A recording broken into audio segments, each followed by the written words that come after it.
Ministry of Economy is a supervisory body for designated non-financial and professions and business. These sectors have special obligations similar to financial institutions to implement anti-money laundering and terrorist financing combating. The new policy is focusing on dealers on precious metal and precious stones to implement particularly for refineries.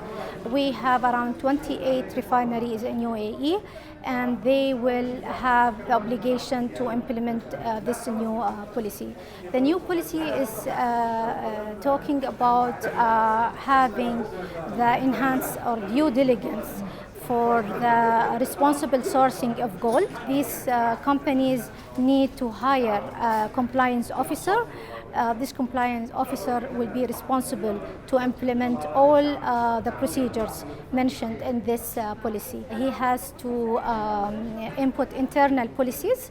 He has to train the staff within the company.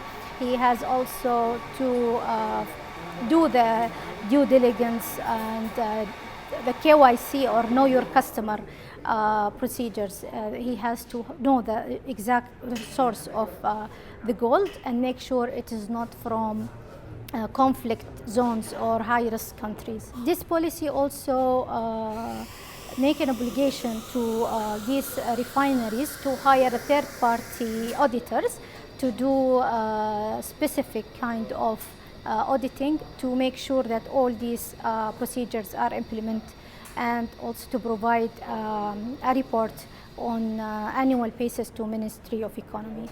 And from also Ministry of Economy, we are the supervisory body, and we will conduct on-site inspections and off-site inspections to make sure that all these requirements are fulfilled and the company is compliant. Non-compliant companies will be also fined. There is specified penalties starting from 50,000 to 5 million, and it will be depending on the size of these breaches. The penalty will be identified later on with a specific methodology within the ministry.